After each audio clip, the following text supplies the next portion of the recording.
So good evening, everybody. Thank you for coming to the second of our lectures. This is all to do with Sacrosanctum Concilium, which everybody knows is the liturgy on the constitution on the liturgy. And we have as our speaker Professor Thomas O'Loughlin, who is well known in this field. So I won't say anything more. I will just hand you over. Thank you. I will back off completely. Well, first of all, it's lovely to be here in Ealing. It's only my second time in Ealing. I was here for Ambrose McCambridge's ordination a few years ago, and now I'm back. Looking around the room, most of us remember 1970. And if we don't remember, it's because our memories are failing, not because we're young. But we were around on that fateful day in December 1969 when suddenly the liturgy changed. And in a few churches by that stage, they had already, the phrase was, pulled the altar out. And in other churches, they were putting up little wooden affairs until they got round to pulling the altar out. And within a couple of months, most people had settled into knowing the basic responses: the Lord be with you and also with you. They had got used, we had already been used over the previous 4 or 5 years to saying more and more of the prayers in English. And the clergy learnt a few new rules, and everything continued on more or less the same. So that if you ask Catholics today, or even consult quite learned books on the history of the Church, they will tell you that the change of Vatican II was, it got rid of Latin.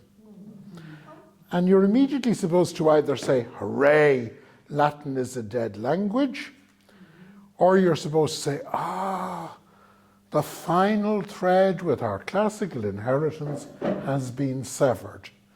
And you then break into a culture war between those people who believe that the liturgy is ultimately an expression of aesthetics.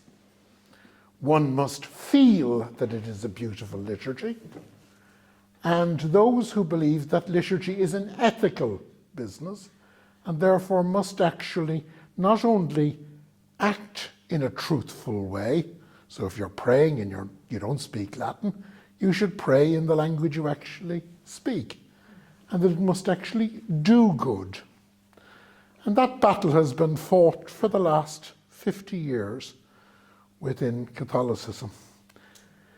What's often forgotten in that battle is that Sacrosanctum Concilium was not primarily a document about how to do liturgy, but it was an entirely different vision of the role of liturgy, the worship of God, but the worship of God of a people within the Christian life.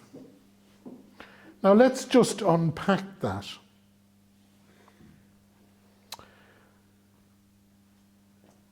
All of us are old enough to remember that one went to Mass or one got Mass. And it was preferable to get Mass early if you couldn't hang around until it was late. And then there were short Masses and there were long Masses. But primarily the idea was that unless you got Mass, you got a demerit. And in fact, if you did it deliberately, you got a very serious demerit. Willfully not to take part in the Mass was a mortal sin. So we had a very strange situation that we were there to love God, But if you didn't love him at the right time every week, he let you know in no uncertain terms. So we saw the liturgy primarily as part of an expression of my private religion. It's my religion. It's my private time. Recently I read quite a young writer, and she said she didn't like people talking about the liturgy because she went to Mass on Sunday to have her private time with Jesus. Well, of course, the immediate reaction is, if you go for your private time with Jesus once a week, why do you not bring Jesus into your life for the other 167 hours of the week? Because liturgy is not my individual praying. Liturgy is our praying precisely because we're the people of God.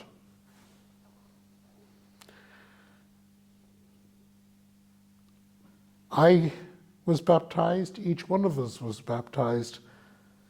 Baptism made us part of a people.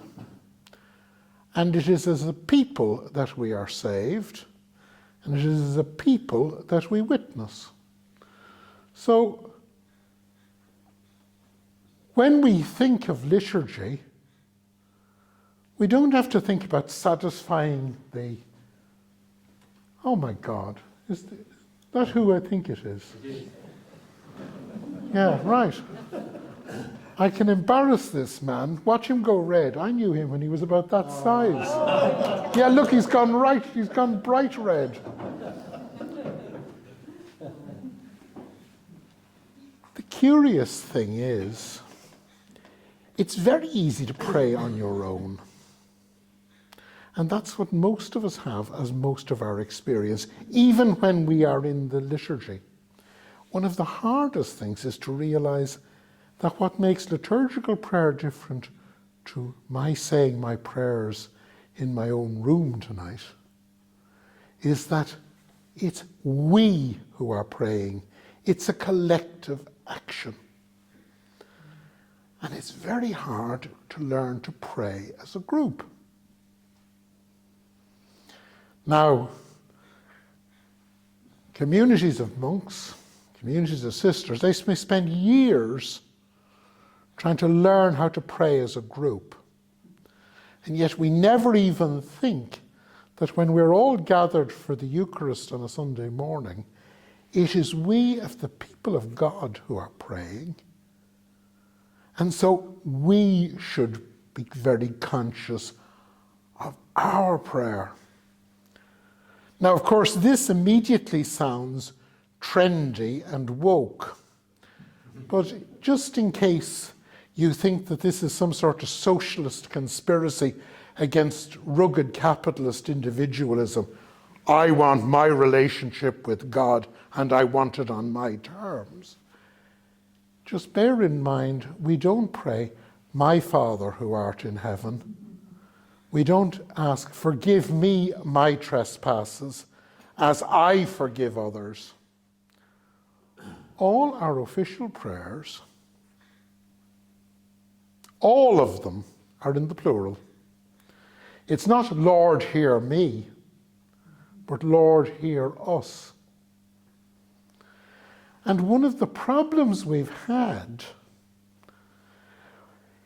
in the 60 years since the beginning of the Second Vatican Council was that in the Vatican Council wanting to place the people of God at that notion, the church is not just an interest group. It's not just all those who accept a particular type of philosophy, or indeed all those who accept a certain vision of the world. We're not a philosophical club. We're the community that considers ourselves saved, and as a community we are bonded as sisters and brothers, and we have God as our Father. And that vision had been completely lost because the liturgy, which is the expression of us as a people, had effectively become alien to us. If you think back that far, you're the one person in this group that I know can't think back that far.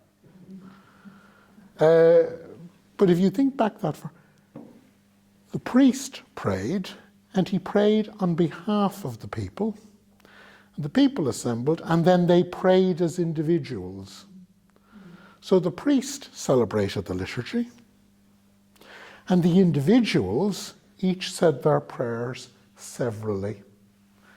It was in the same building, but we were no more expressing our unity than all the people on a bus to Ealing are expressing their unity, in that they've all jumped on the same bus in the same direction. And it's that vision of the people of God that animated the Second Vatican Council, and it's that vision that then animated the liturgy. Now, let's just think back to that famous phrase, we pull out the altar.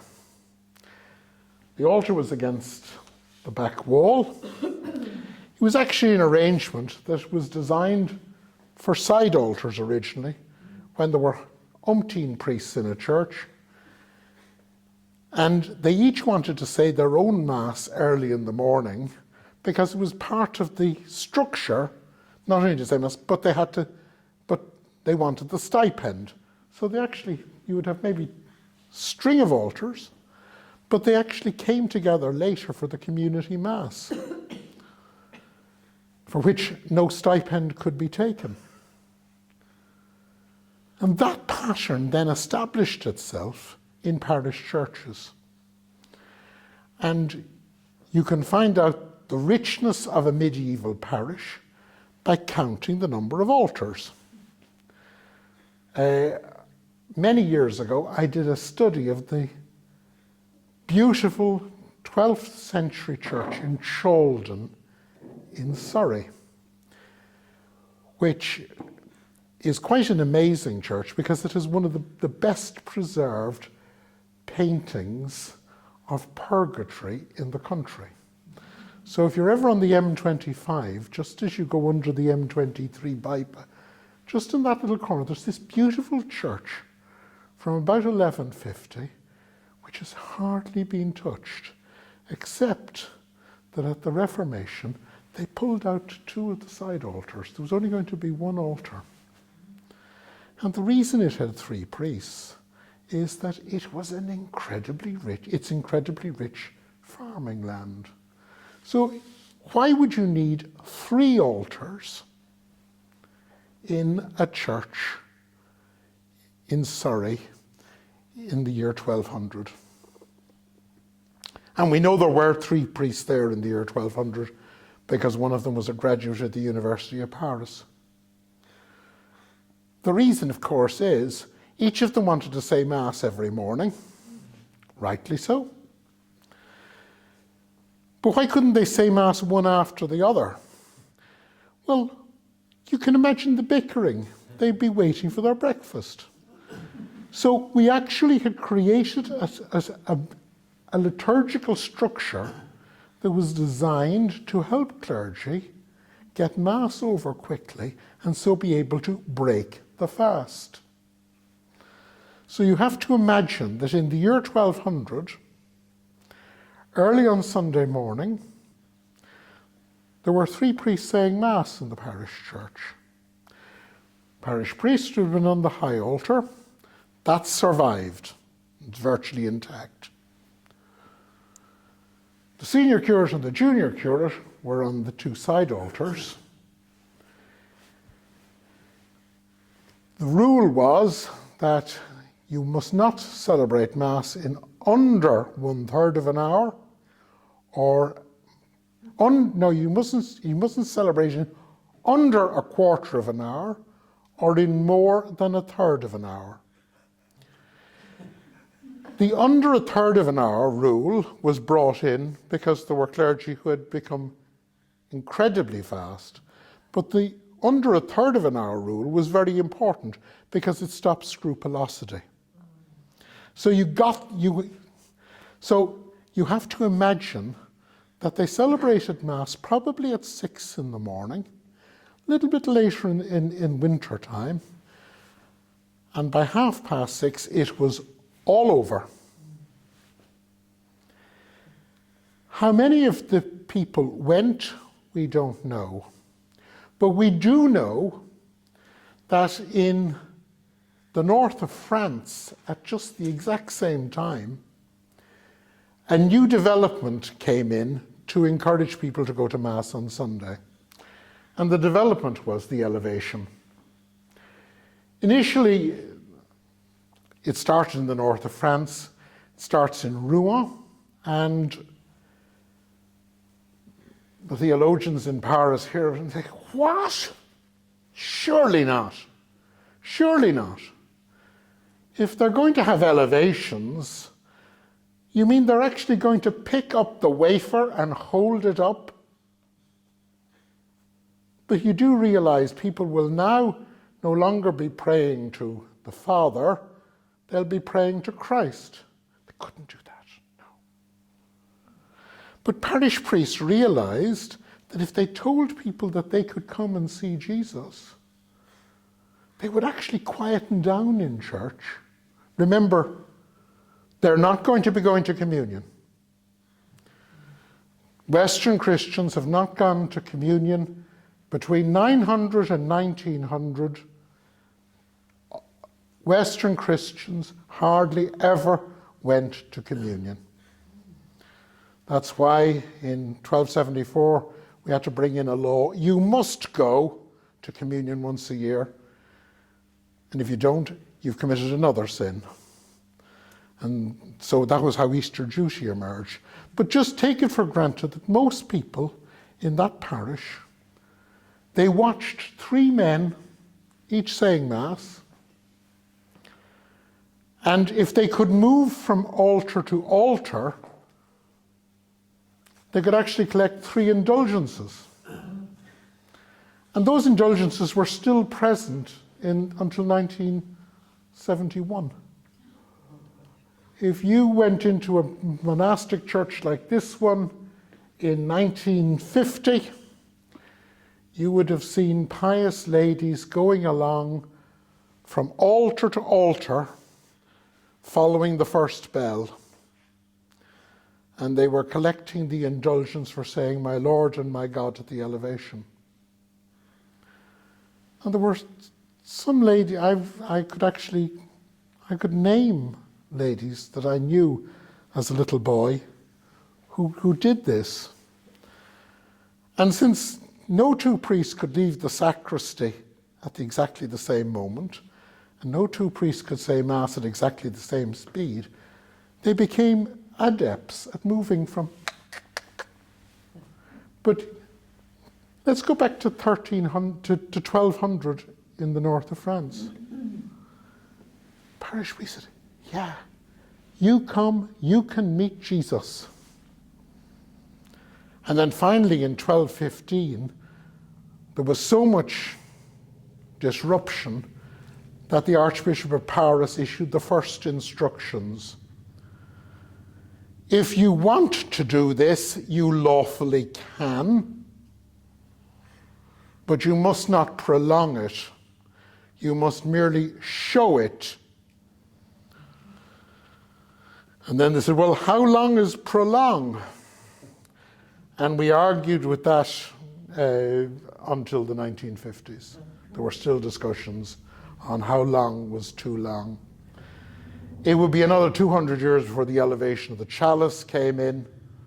But once that had happened, we now had a situation where there was a complete barrier, and it wasn't just a barrier of Latin, it was a barrier in understanding between what the liturgy did and what the individuals in the community did. And the individuals in the community imagined that they were going there to say their prayers each one for her or himself. Meanwhile, on their behalf, the parish priest, and indeed the other clergy, were each celebrating their Mass, and in particular the parish priest was saying it on behalf of the parish.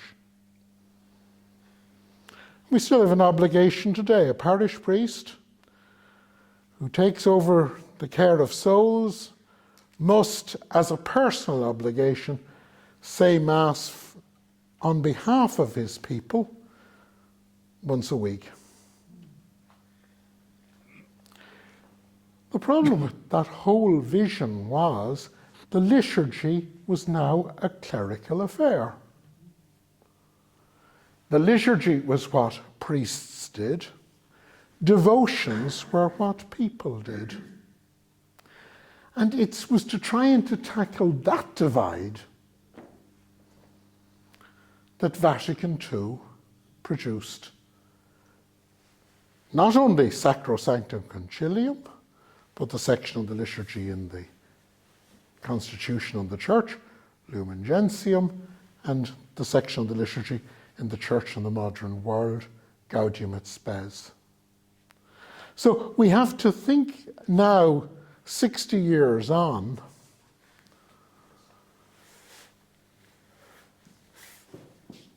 were we so caught up 50 years ago in the last couple of years of the 60s and then into 1970 with learning the mechanics of a new liturgy and being stunned that we had given up Latin and being stunned that we started singing hymns,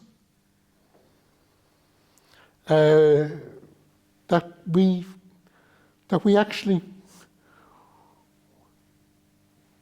got the effects, but we missed the whole purpose. And I suspect that is what has happened.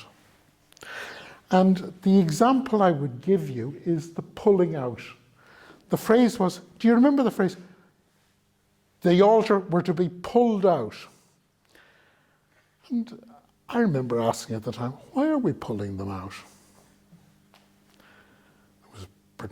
In a parish where I grew up, it was a particularly beautiful altar. It had been built in the 1880s, magnificently in its proportions, elegant. And there I saw it yanked out. And the answer was usually given so that people could see. Well, obviously, you can't see through someone. That's why in the rite from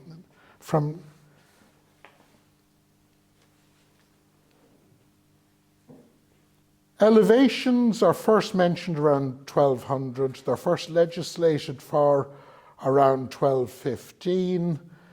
Probably in French territories and in English territories. And remember, the King of England is spending more of his time fighting on French soil at this stage. Probably by 1230, elevations were common all through French and English lands. It would take them a lot longer before they arrive in Spain or go back into Italy. So that's all you could see. So the elevation had to be like that. And it was... Then you get other practical problems. Well, it's very, very hard to lift your hands in a jacket even. So, well, let's chop the vestments down. That makes that easier. And then how would you know that it was happening? Well, you better have a warning bell to get people to go silent. But since the servers always had to kneel at least one step lower and at least 2 paces behind. The 1 step lower was mandated by the law. The 2 paces behind was because you had to allow for the guy to get back to genuflect. He always took one step back, put the hands out, and then genuflected. So rather the server get a boot in his face, he had to be able to be at least 2 paces behind. So we had the situation that he couldn't hear, even he wouldn't be able to hear the priest. So he watched for a signal, and that was the warning bell, and that said to me, quick, be ready, you're going to see it now. And then a couple of seconds later, less than a minute later, was the first elevation. And then having rung a bell for 1, well, we should ring it for 2, shouldn't you? Because the bell now was no longer just a warning bell. The bell was a sign that something really exciting had happened. It's a little bit like fire engines. It not just asks the traffic, it tells you this is something very important. So in 1970, the whole idea was we'd be able to see the priest. He would no longer be standing there. He would go round here.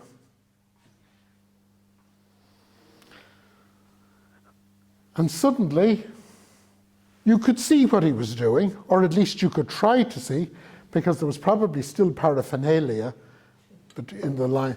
But the justification was, it was all to do with sight lines. Do you remember there was please don't sit behind these pillars. Do you remember you saw these signs in churches? Please come in to sit in the centre. Look. But of course, what actually Vatican II was aiming at was something far more profound. It was aiming at the idea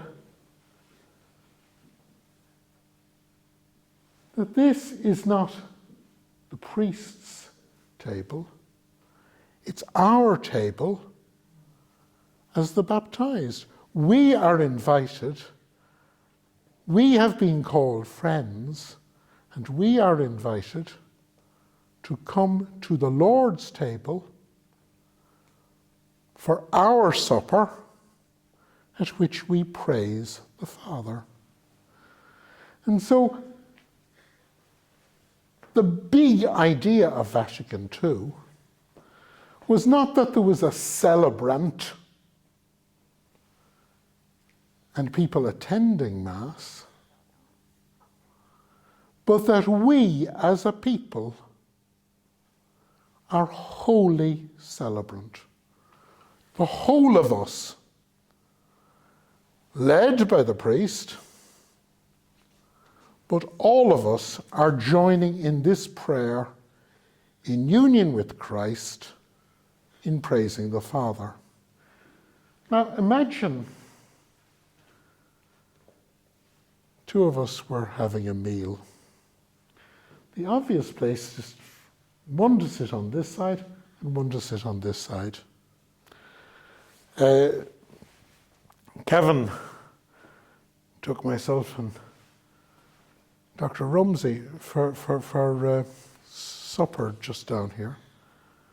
And I went one side, they automatically, we didn't all sit on one side. If there were 4 people, they'd go there. 6 would be 2, 2, 1, 1, and so on. And the notion is that the table was pulled out so that it could be set in the midst of the baptized, and that we as the baptized would gather around the table with the Lord in praising the Father. And again you say, oh, but that's terribly, oh, that's very, that's liberal woke stuff again. Well, just think of the prayer at the end of each of the Eucharistic prayers. Through him, with him, in him, the unity of the Holy Spirit, all glory and honor is yours, Almighty Father.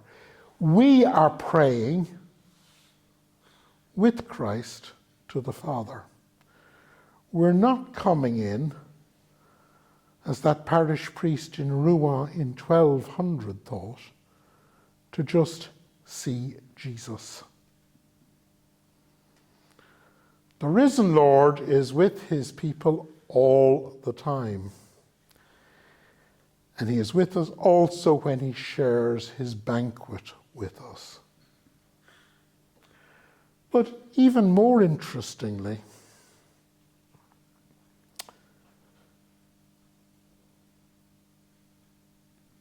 take the first Eucharistic prayer, what until 1970 we called the Roman Canon. It has a prayer for the living, and it is a prayer for the dead. Remember, Lord, your people. Remember, Lord, your people, all your male servants and all your female servants. Indeed, the whole people standing around. And that's repeated for the living and for the dead. In 1970, we hadn't got the courage to translate that word for word.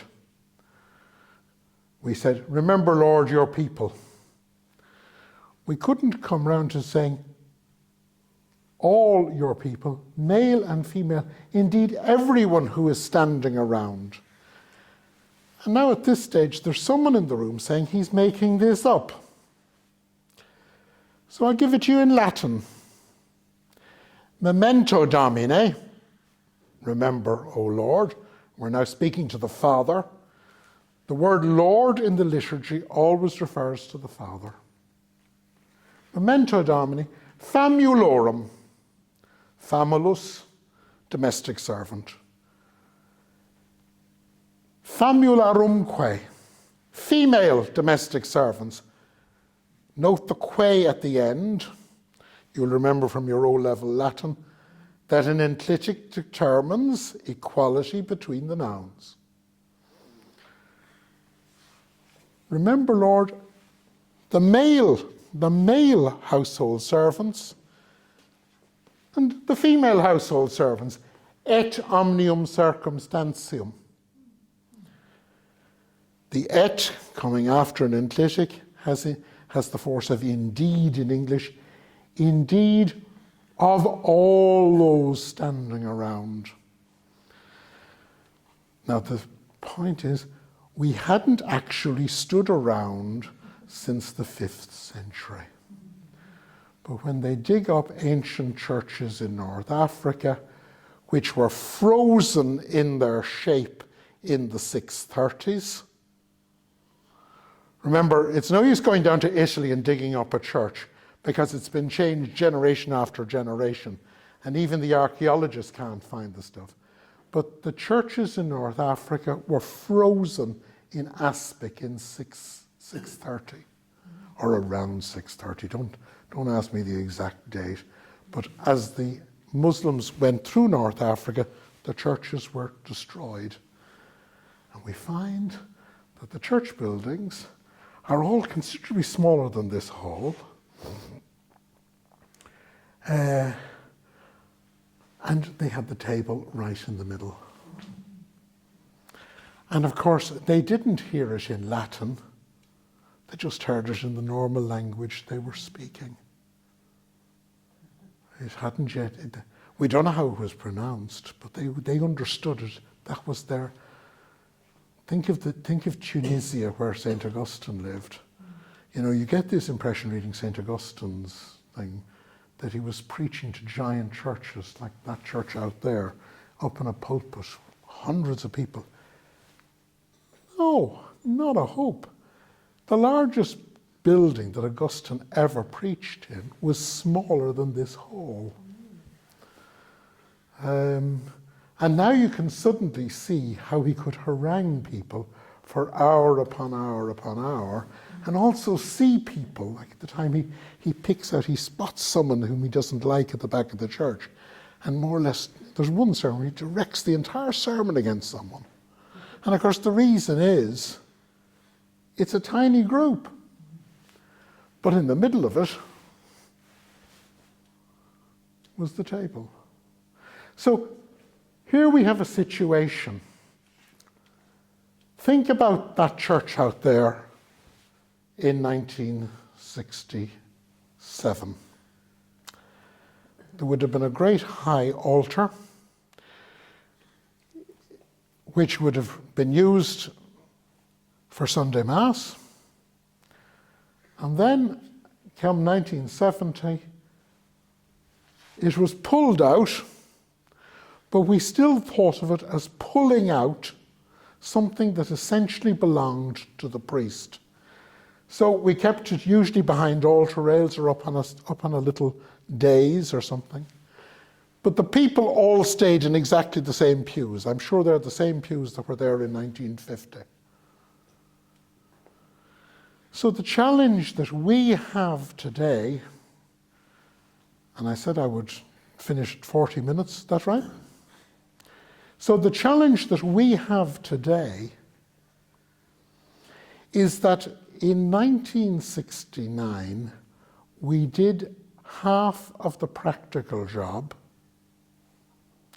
and very little of the actual catechetical job of trying to give us a different sense of who we are as the people of God.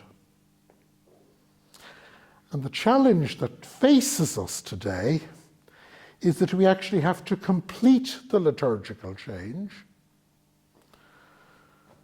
And I know people say, we don't want more change. Well, I'm afraid we've only had half of it, and we've had the worst half, because we've kept an awful lot of the worst ideas that the Vatican Council set out to change. We've kept the idea that it's really the priest who says Mass, and we attend Mass. We've kept the idea that there's the priest up there, and we may not say it, but we say it in stone. Imagine there was a little dais here, and I stood up on it so that I could lean down on you, look down on you. You would immediately know that I was actually claiming an authority position. Generals review their troops on horseback. The king will troop the colour from the back of a horse. He won't stand at the same level as the infantry. So we send out all the signals that it's really, the liturgy is still in two parts. There's the priest part, and then there's the laity's part. But it's a little bit more comprehensible because it's in English and you can see. Oh no, it was far more profound than that. We've really changed. Well, 5 years ago, I used to think, well, we've probably deep down we've made the change.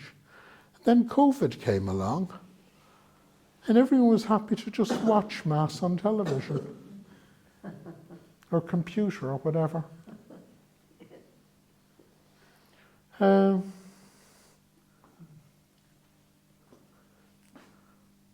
can you watch a shared meal?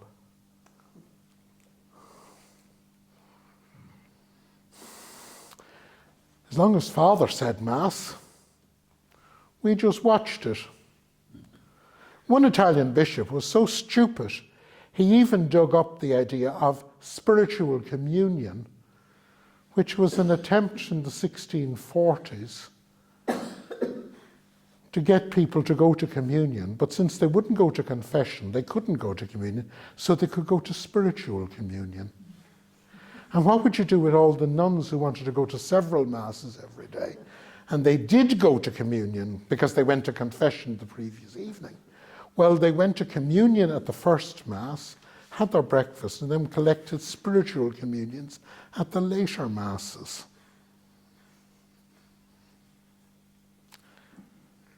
Alas, Jesus did not say, come over here and look. He said, take and eat. So we're in a strange situation that 60 years after Vatican II, a great deal of Vatican II is still wholly unknown to us. And indeed, the shape of the liturgy that was envisaged by Vatican II is found in a handful of communities. Most parishes still think we're celebrating Mass for the people. If we only had someone to come and say Mass for us. So it's not a case that we need someone to say Mass for us, but that we celebrate and are led in our celebration. It's not me at Mass, but the people of God celebrating. And so a few years ago, an Irish architect who spent the latter part of his life trying to design spaces that would express the sense that everyone is involved, he said, make sure that everyone is on the same level. Make sure no one has a bigger seat than anyone else. Make sure that people are evenly distributed, because that's the way people do it at a table. Very simple. Make sure the seats are actually comfortable. It's a very curious thing that anything intimate we do, would you come to dinner? The first thing is, can I take your coat?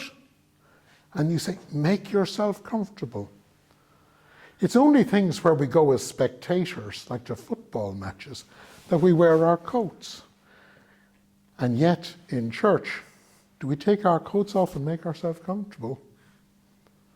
And then he said, if we create all of these things, we may actually experience that we're all celebrating.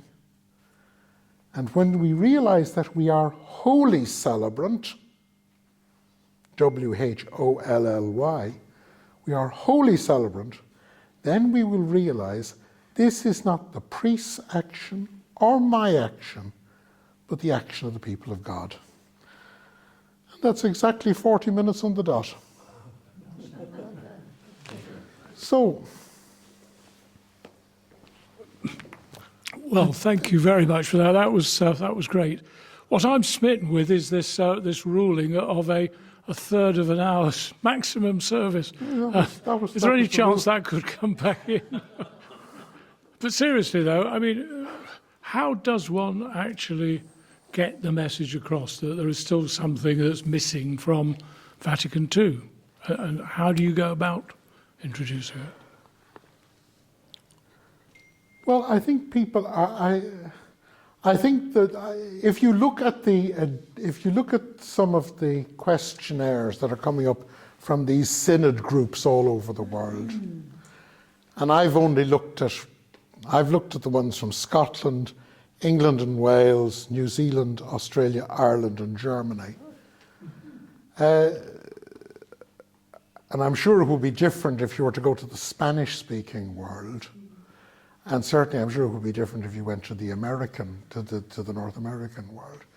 But I've been struck by the fact that the calls that are coming up in these are all about the exact same thing. They're picking up the exact themes that were raised in Vatican II, and they came a little bit of the way, and then they stopped, or they came a little bit of the way, and they got so excited with whether you could see Father saying Mass that they missed the big picture. So the questions that were inspiring the French and the Germans when they arrived in Vatican II, and let's face it, I remember an English bishop telling me that he went to Vatican II thinking it would be over. He had He had booked in all his diocesan events it began on the 11th of October, and he thought that it would, and I remember, I'm not going to give you his name, but he told it to me he said, I thought it would end on the 8th. And he said, I knew I would need at least 2 days to pick up stuff in Gamarelli's. That's the papal tailors. And he was going to, go and have a fitting, make sure it was comfortable. He'd booked the flight. He thought he'd be back in his diocese on the 10th of December, 1962. So he didn't think there was any problem. But the Germans and the French, they were all asking these fundamental questions, partly out of the experience of the Second World War. The French had done their great survey in the late 1930s on what people actually believed, which led to the book France, A Land of Mission? ?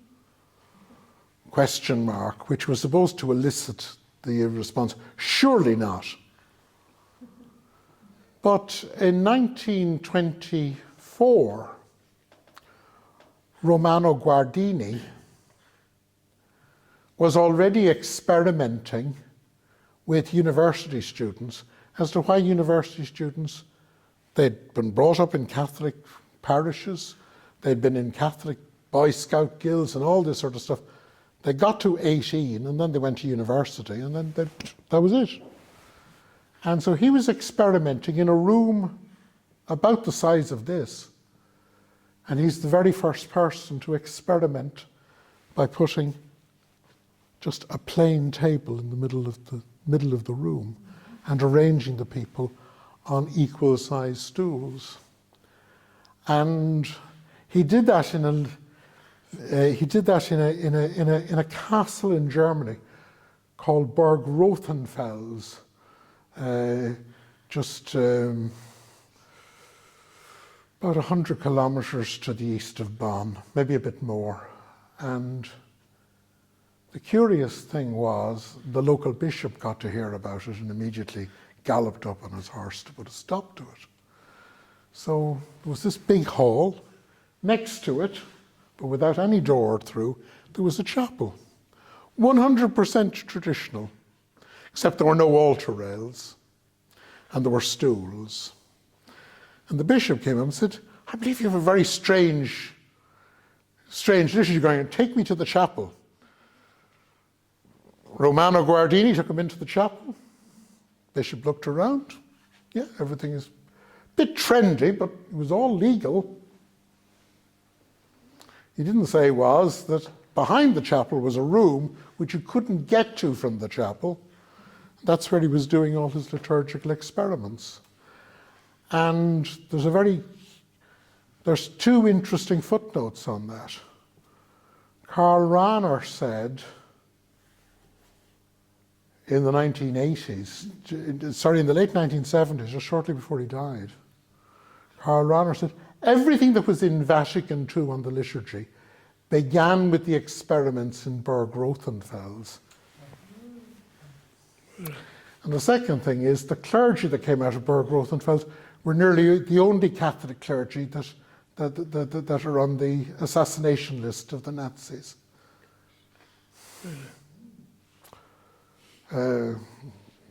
We did not have a confessing church, unfortunately. But the few that were confessing, a lot of them had been formed in this vision of the people of God, which was very different. So the short answer to your question is, we may not have got very far in 1970. We just really got out of the garage and got the engine running. But the questions are still there because they're coming up in all the synodal debates. And they're not coming up because people like me are doing this. They're coming up because people are saying, I was listening to a lady in a group saying, she had done everything she could to give her 3 children a good Catholic education. And she had gone to a great deal of liturgy, mixed marriage. You know, we all know the story, right? None of the children and none of the grandchildren are practicing. And they all come back and say exactly the same thing. Now that is not just, I've had enough of religion. That is a real human datum that we as people who are charged to preach the gospel have to take into account. Anybody else? Could it be a bit more explicit? Hold on, this sorry. gentleman wants to give you Would this. you perhaps be a bit more explicit about what the children and grandchildren are saying? What's the turn-off? I can't give you what that lady said, because she just said they've all just given up. But the problem we have is that we are the first. The generations that have been born since 1945 are the first people in the history of humanity for whom religion is simply an option. Not Christianity, not Catholicism, but religion. So you can go up to someone and someone can say to you, I'm not religious. In other words, that's it. I just don't do religion. Right? Now, that is because when I get a toothache, I assume it's a bug. I don't assume that, like with Gregory the Great, that it's a demon who's trying to punish, trying to get me to use my mouth to do evil or something. Equally, I expect that that if I go to the dentist, that by the time I leave the dentist, it will be solved or on the way to being solved. When COVID came along, most of us, thank heavens, didn't say this is a divine retribution. We said we're going to get this bug and we're going to throw all our brains at it and we'll defeat it. And we have, probably. So we have a confidence that we can explain our lives without appeal to God. I picked 1945 for a reason. In 1939, in September and in October 1939, the king ordered days of public prayer and penance in Britain. By 1945, he didn't order a public thanksgiving. There were public thanksgiving, but it wasn't a mandated thing. Something had happened in that time. So if someone, I'm sure you've all had someone who came up to you and said, oh, I'm not religious. And yet we as human beings who are believers make two very interesting assertions. We make the assertion that God has made each of us for himself and our hearts are restless. And we make the statement that religion is intrinsic to our humanity. We are naturally religious. We are not. So you can take it in the Augustinian thing, there's a gap that only God can fill. Or you can take it in the Thomas Aquinas line. We are naturally ordered to know the purpose and then to worship that purpose, recognizing that the purpose must be infinitely greater than us. Right? So you can take either side. So you can go down the Augustinian route or the Dominican route. How does that square with the person who says, I'm not religious? Well, the interesting thing is, religion is not part of our automatic set of assumptions, and yet people are still asking the exact same questions. People are still searching for some set of answers, and strangely, people are still searching for liturgy.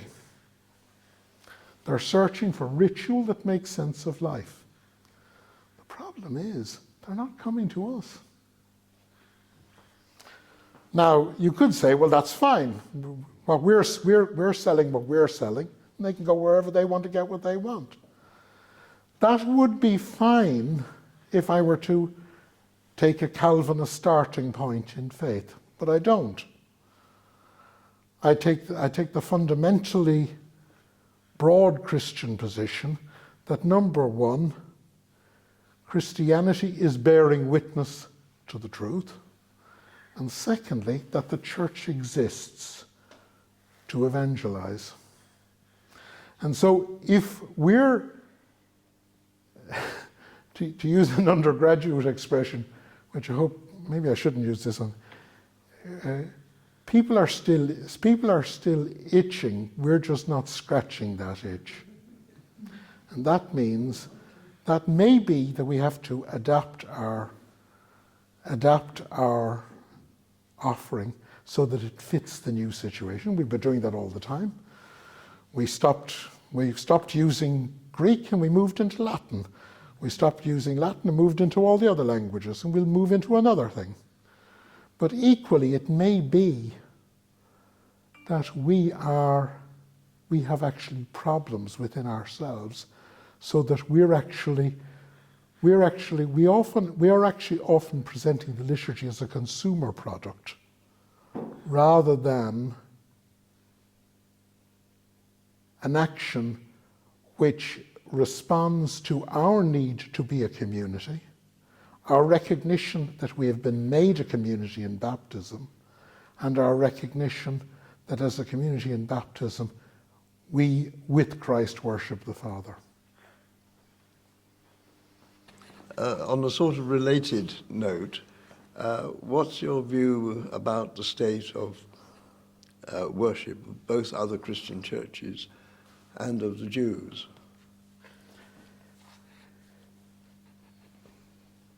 Well, number one, I'm not going to comment.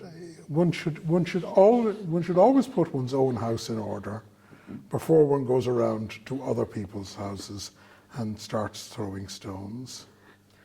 And since we learned to pray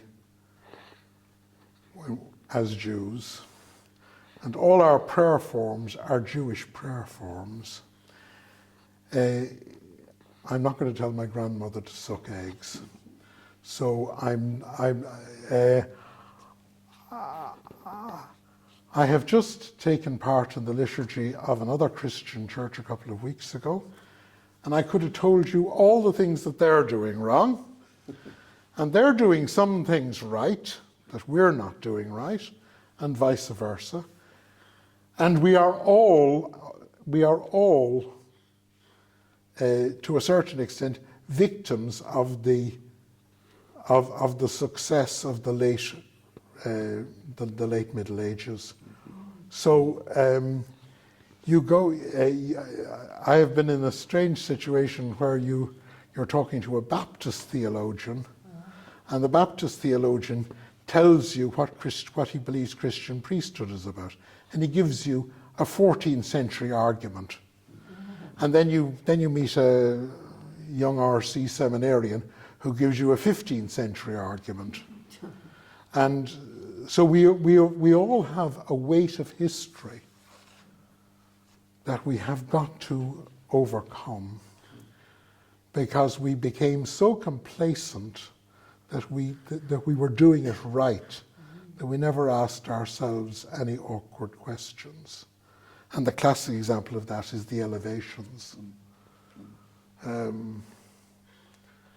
Every liturgist at Vatican II knew the elevations shouldn't be there. They were an abuse that had crept in. 1950, a famous German liturgist, Josef Jungmann, had written a long screed showing how the abuse had crept in. And yet you can't go into a parish church in Britain today, but there's a little boy or girl ringing a bell. And on Christmas morning, went to my local parish church. I hope he doesn't hear this video. If I do, I didn't have the courage to say it to you then, sir. He said, he put down the cup, the bell stopped and he said, "Isn't it great? There's a statue of him in the crib, but now he's here. I'm holding him. He's just come. Come, now let's all sing, come let us adore him."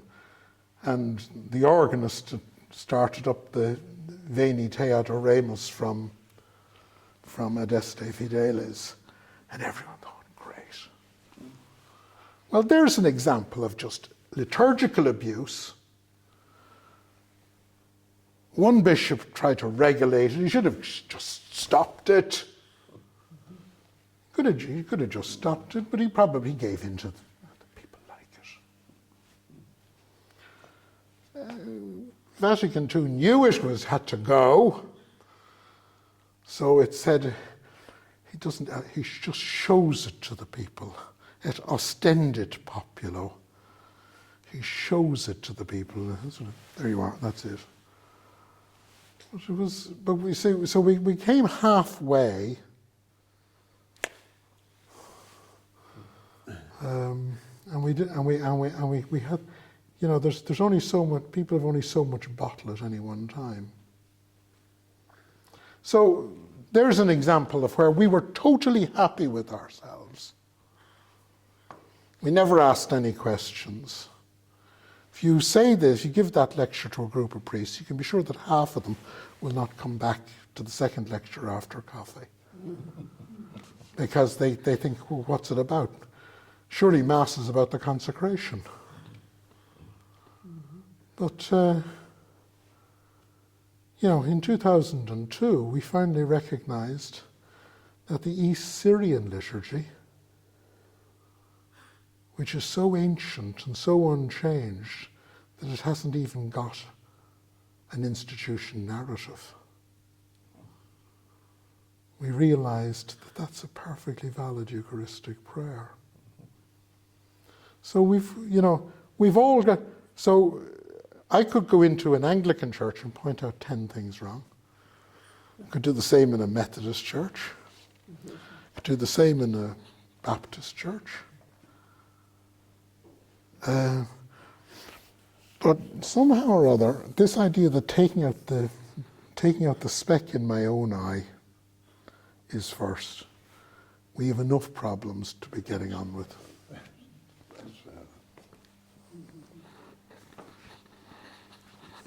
Can you pass over give me them. Oh, there.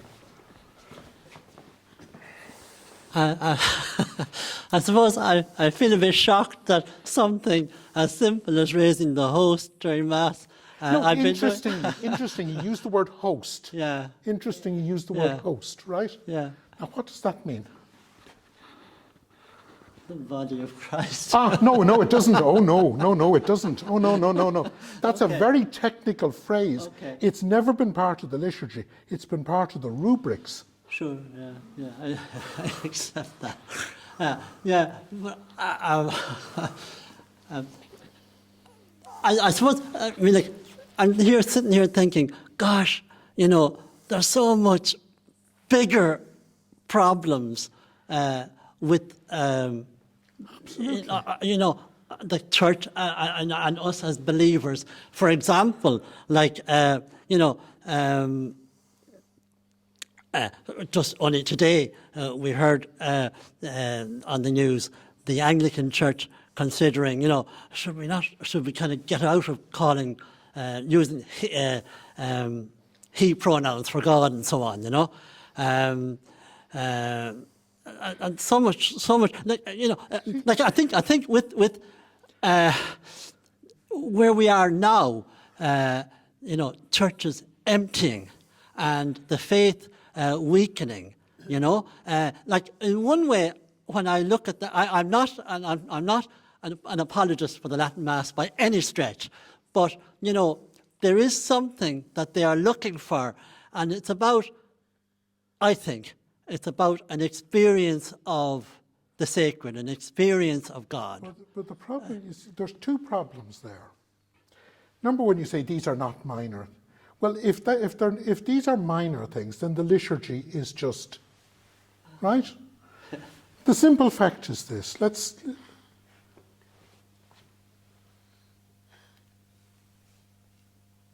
When we as a community are celebrating Mass, to whom are we directing our prayer? The Father. When the wafer and the cup are elevated, to whom do most people, including most principal celebrants, think they're addressing their prayer? To Jesus, yeah. So, in other words, we don't actually have a clear storyline about what we're doing. So we're actually sending out mixed messages at every level. Yeah. Secondly, you talk about the experience of the sacred because you're invoking a division between the sacred and the secular, the sacred and the profane, which, by the way, is it's widespread in every world religion, except Christianity. Because in Christianity, we are in the situation that we believe the whole of the creation is totally dependent on God, which we usually express with a crass shorthand called creatio ex nihilo. In other words, there is nothing that is not dependent on God. So everything depends on God. So there's no sacred precinct. The interesting thing about the Eucharist is, the Eucharist, think of Luke. Luke says they continued praying every day in the temple, but they went into their domestic space in their homes for the breaking of bread. Jesus' central memorial ritual takes place not only in a domestic setting, but in Mark, the true preliminaries take place in the desert, in the unholy place. So our purpose is not to give people a sense of the sacred. If you want a sense of the sacred, I recently was a guest at an ashram. Right. And you will get the sense of the sacred there. They will give you a deep experience of the sacred. But the sacred is, and I'm not trying to be, the sacred is part of a greater cosmos. Sure. But we are actually trying to give people an experience of God becoming an individual human being in Jesus, so that the whole of the creation offers praise to the Father. And that means we don't give them an experience of the sacred, we give them an experience of the whole of reality, and that the whole of reality can be raised up. And that starts in the ordinary position. It doesn't start in the out of the... And that would be... I couldn't give a tuppence whether the Mass is in Latin. I lost my English breviary 2 years ago, and I'm too mean to buy a new one. So I'm using the Latin breviary now every day. It doesn't bug me in one bit. But it's you see, you're giving people a sense of otherliness, mystery. You can't experience mystery. That's horror movie stuff. What you actually have to do is let people realize that the whole of the creation is the wonder. And that takes place for us in domestic settings, and in the Gospels. It takes place everywhere but in the temple. The temple is the place where Jesus is rejected from. And so it takes place in a domestic setting, it takes place in the houses of sinners, it takes place even in the desert. In Luke, in the Acts of the Apostles, it can even take place in the homes of Gentiles. So that even when Peter arrives in Cornelius' household, that suddenly Luke, who's expert at using temple language, suddenly starts using temple language to support the fact that in the midst of this Gentiles' world, which probably had 2 or 3 altars in the house, he didn't say, get rid of all those altars. God has come. And at the very end of Acts, just to ram home the position, there is a celebration of the Eucharist on the shipwreck. And they all eat, because he said, we will eat.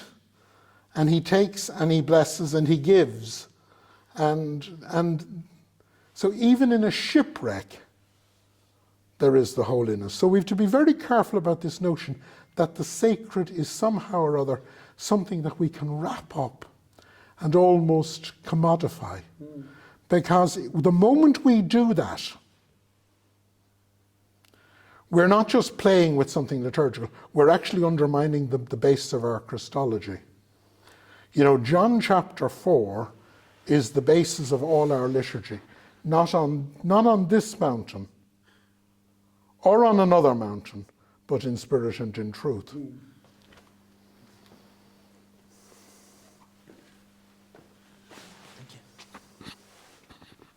There's another one. I think we'll have to bring it to an end. We've taken up an awful lot of your time, actually, but that's all right. When the changes were brought in, which I remember very well, we were told that the changes that were taking place were because we were no longer thinking of the Mass so much as a sacrifice as of a shared meal. So for a sacrifice, the priest has his back to you and is offering on your behalf at an altar. Whereas at a shared meal, he is facing you and you are all around the table. It was an unhappy expression, because it presupposed that it's one or the other. The sacrifice of Christ is his worship to the Father. Our sacrifice is our worship of the Father, which we can only make through him. But in what context do we do that? We do it in a shared meal. That was a false either or. No, it wasn't an either or. They were both there, but the emphasis was less on the sacrifice and more on the shared meal. But with 50 years on, we can be a little bit more nuanced, because it then led into people saying, well, I see myself there as a sacrificing priest, and then other people said, oh no, it's a shared meal. We offer our praise in the context of table worship, because the normal place, the table worship took place among the normal sacrifice of Jews was the prayers at table. And we have to imagine a situation whereby every time a Jewish family sat to eat, they saw their prayers as a sacrifice of praise. Philo, writing a generation after Jesus, but writing a generation before John, who obviously had read Philo. Philo was not a Christian.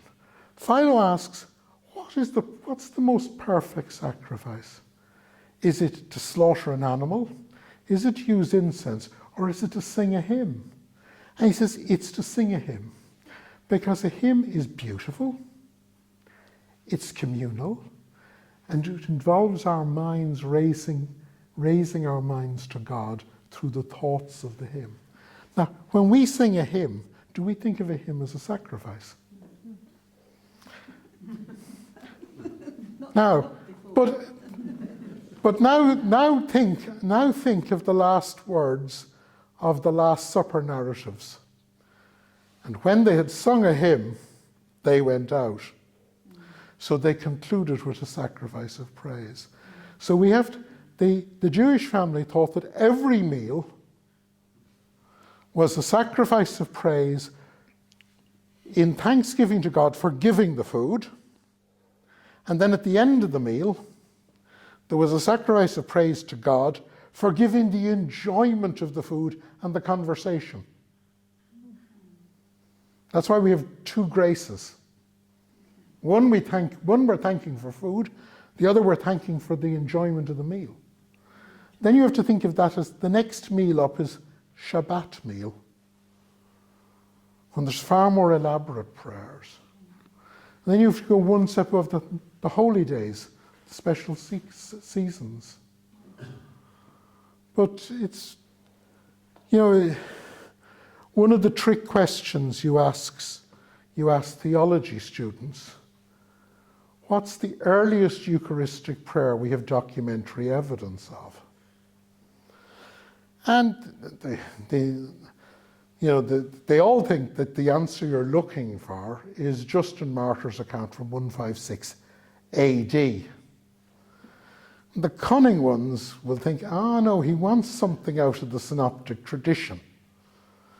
And then someone will say, well, maybe it's the reference in 1 Corinthians, where Paul has a story, has a little bit of catechesis on the meal. Well, actually, it's in the second book of Chronicles, chapter 29, and the meal at the dedication of the first temple. And you there see a perfect Eucharistic prayer. And you can follow that pattern all the way up. So the earliest textual evidence, we don't know when the first Eucharistic prayer was celebrated by Jews, we don't know when. The earliest textual evidence is 2 Corinthians 29. And there it presupposes that the meal, it's a thanksgiving meal, which is a sacrifice of praise, which is expressed in prayer. But the next time you're singing a hymn together, just think of old Philo, and Philo thinks this is the most perfect, this is better than an animal, because an animal there's destruction. Incense, it's just smell. But a hymn, it could be beautiful. Of course, he may not have met some of our organists, but it could be beautiful. It's an act of the whole people. And if you're thinking about the words, the mind is raised as well. Well, look, it's been lovely being in Ealing. As I said, I was only here once before for an ordination. I'm looking forward to catching up in a moment. And it's very nice to be here for a second time. And last thing, I'm going to give you back this, lest I forget it. Well, thank you very much for...